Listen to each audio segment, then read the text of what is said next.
প্রতিদিন ভাত ভাত আর ভাত, প্রতিদিন ভাত খেতে কারো ভালো লাগে তোমরা বলো? আর আমার মা তো সবসময় চটজলদি কি বানানো যায় সেটাই সবসময় চেষ্টা করে। তো তোমাদের সাথে চটজলদি একটা রেসিপি তোমাদের সাথে শেয়ার করছি, ভালো লাগলে অবশ্যই তোমরা কমেন্টে জানিও। আমার মা আলুগুলোকে খুবই পাতলা পাতলা করে কেটে নিয়েছে, যাতে সিদ্ধ করতে বেশি টাইম না লাগে। নুন হলুদ আর লঙ্কার গুঁড়ো দিয়ে একদম সিদ্ধ করতে বসিয়ে দিয়েছে। আর আমি এদিকে চলে গেছি বাদামগুলোকে ছাড়াতে। আর এই বাদামগুলো আমাদের মাঠেতেই হয়েছে। আর বাদাম ছাড়িয়ে এসে দেখি আলুগুলোও সিদ্ধ হয়ে গেছে খুব ভালোভাবে। আর তেল দিয়ে নেড়ে চেড়ে দেন ওর মধ্যে চিড়েগুলোকে দিয়ে দিয়েছে। চিড়েগুলো আগে থেকে ভেজাইনি, কারণ এটা ঝরঝরে বানাবে বলে। তোমরা এরকমভাবে ট্রাই করে দেখতে পারো। আমার মায়ের বুদ্ধি তো, খুব তাড়াতাড়ি কি বানানো যায় সেটাই সবসময় মাথায় চলে। দেন একটু নেড়ে চেড়ে এটাকে নাবিয়ে রেখে দিই। এখন আলাদা করে কোনো জল অ্যাড করেনি। আলুর মধ্যে যে জলটা আছে সেটা চিড়ের মধ্যে মিশে গিয়ে খুব ভালোভাবে সফট হয়ে যাবে।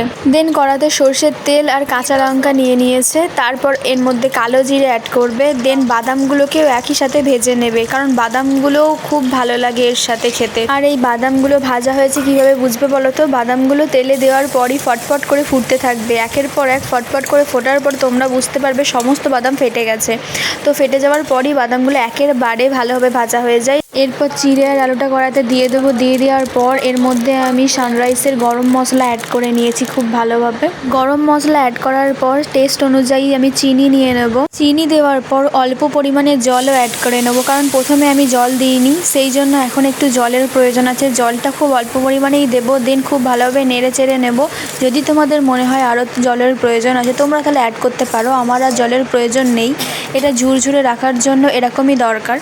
আর হ্যাঁ, তোমাদের একটা কথা বলে রাখি, এই যে কড়াইটা নিয়ে তোমরা কিছু মন্তব্য করো না। হ্যাঁ, কড়াইটা পুড়ে কালো হয়ে গেছে, কারণ সারাদিন রান্না হয়েছে। সেই রান্নার পর সন্ধ্যেবেলায় রান্নাটা হচ্ছে, তো সেই জন্য একটু তো পুড়বেই।